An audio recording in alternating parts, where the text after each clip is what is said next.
Assalamualaikum warahmatullahi wabarakatuh.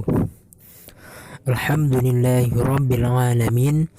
Wabihi nasta'in wa ala umuri dunya waddin. Wassalatu wassalamu ala asrafil anbiya'i wal mursalin, Sayyidina wa maulana Muhammadin wa ala alihi wa sahbihi ajmain, amma ba'd. Pertama-tama marilah kita panjatkan puja dan puji syukur kehadirat Allah Subhanahu wa taala yang telah memberikan kita kesehatan jasmani maupun secara rohani agar kita bisa beraktivitas seperti biasanya. Kedua kalinya, sholawat serta salam marilah kita panjatkan, kita haturkan kepada Habibana wa syafi'ina wa qurratul ayunina wa nabiyina Muhammad sallallahu alaihi wasallam, karena beliaulah yang menuntun kita dari jalan kegelapan menuju jalan terang benderang dengan ajaran agama Islam yang berpedoman Al-Quran, Al-Hadis. Pada pertemuan kali ini, di sini saya akan membahas mengenai konsep dasar pendidikan.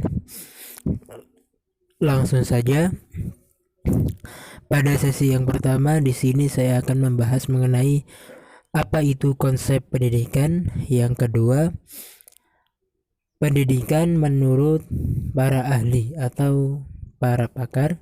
Yang ketiga, apa saja karakteristik pendidikan. Yang keempat, apa saja jenis-jenis pendidikan. Dan yang kelima, yakni kesimpulan dari pendidikan itu sendiri. Yang pertama, pengertian konsep pendidikan. Konsep adalah satuan arti yang mewakili sejumlah objek yang mempunyai ciri yang sama. Kalau pendidikan adalah usaha membina dan mengembangkan kepribadian manusia baik secara jasmani maupun secara rohani. Selain itu, pendidikan juga bisa memberantas buta huruf dan akan memberikan keterampilan, kemampuan mental, dan lain sebagainya. Yang kedua, pendidikan menurut para pakar atau para ahli. Di sini saya mengambil dari pendapat Ki Hajar Dewantara. Beliau berpendapat bahwa pendidikan adalah segala usaha dari orang tua terhadap anak dengan maksud menyokong kemajuan hidupnya. Yang kedua dari Haji Horn.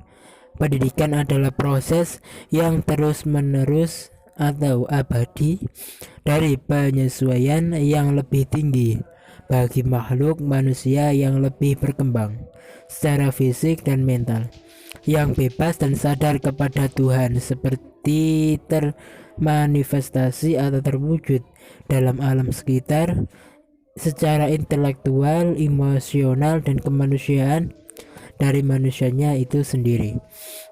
Yang ketiga yakni dari Harahap dan Purkaja. Pendidikan adalah usaha yang secara sengaja dari orang tua yang selalu diartikan mampu menimbulkan tanggung jawab moral dari segala perbuatannya.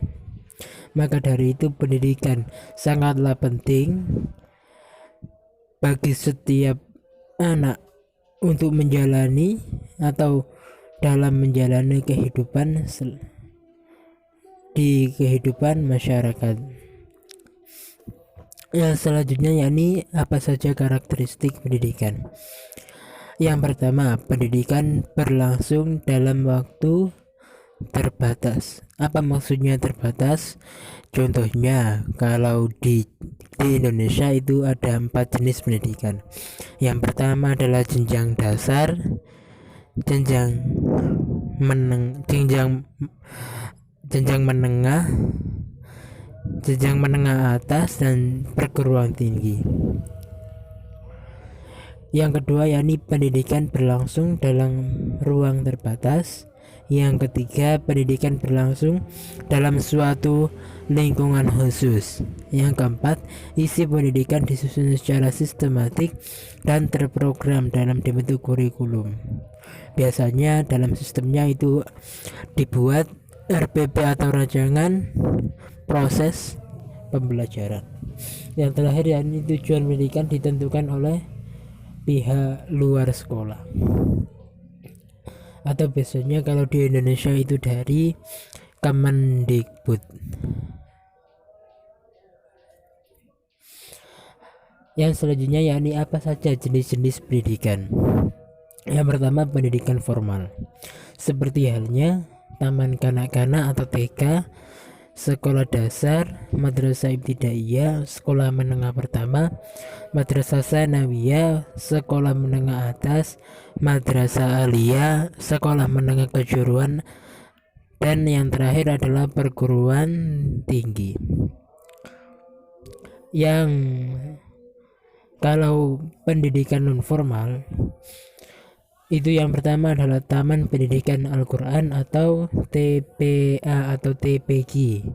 Terus kelompok bermain, taman bermain anak, lembaga kursus, sanggar, lembaga pelatihan, kelompok belajar, pusat kegiatan belajar, masyarakat, dan majelis taklim. Kalau pendidikan informal itu ada agama, budi pekerti, etika, sopan santun, moral, sosialisasi. Maka dari itu harus adanya semua tersebut dalam proses pendidikan suatu anak.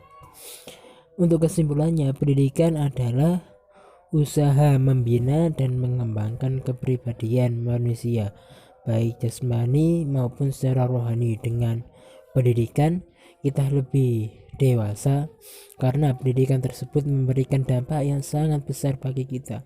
Selain itu, pendidikan juga bisa memberantas buta huruf dan akan memberikan keterampilan, kemampuan mental, dan lain sebagainya. Yang penting adalah melatih pola pikir kita. Gitu.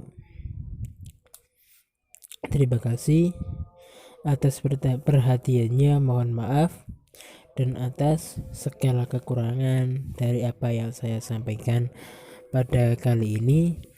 Mungkin dari teman-teman ada yang ditanyakan, bisa ditulis di komentar. Insya Allah ketika teman-teman sudah menulis di komentar, insya Allah saya akan menjawab lewat komentar tersebut.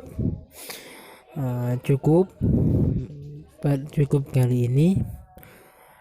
Wallahul muwaffiq ila aqwamit thoriq. Wassalamualaikum warahmatullahi wabarakatuh.